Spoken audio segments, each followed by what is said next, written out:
છોટાઉદેપુરના બોડેલી તાલુકાના આલી ખેરવાને રાજ ખેરવાને જોડતો 2 કિલોમીટરનું 1,82 લાખ રૂપિયાના ખર્ચે નવીનીકરણ કરાયું। જો કે માત્ર 4 મહિનાના સમયગાળામાં આ માર્ગ તૂટી ગયો।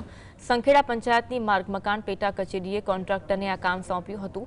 આ માર્ગ પર 7 સોસાયટીઓ આવેલી છે, જેના રહેવાસીઓ આ રોડનો ઉપયોગ કરે છે। અગાઉ આરસીસી રોડ હોવા છતાં વધુ સુવિધા ઉમેરવા માટે નવીનીકરણ કરાયું હતું, પરંતુ હવે રોડ પર ખાડા, પાણી ભરાવું અને કોન્ક્રીટ બહાર નીકળવા જેવી સમસ્યા ઊભી થઈ છે। રહેવાસીઓએ કોન્ટ્રાક્ટર પર હલકી ગુણવત્તાનું મટીરીયલ વાપરી ભ્રષ્ટાચારનો આરોપ લગાવ્યો છે।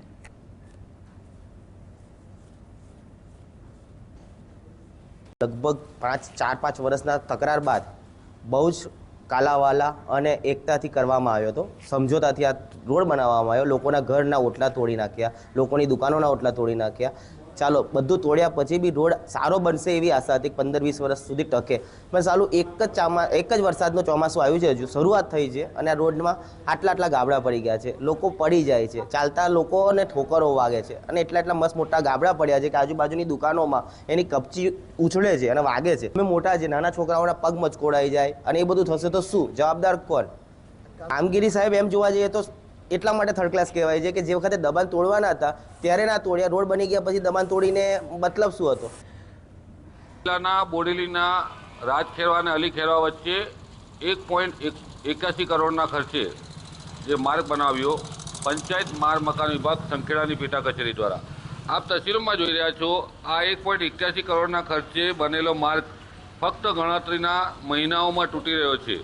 આરસીસી રોડ બનાવ્યો, ઘણા સંઘર્ષ બાદ લોકોએ આ રોડ બન્યો, તેની પાછળ લોકોના મકાનોના ઓટલા તોડ્યા, અનેક વિવાદો થયા।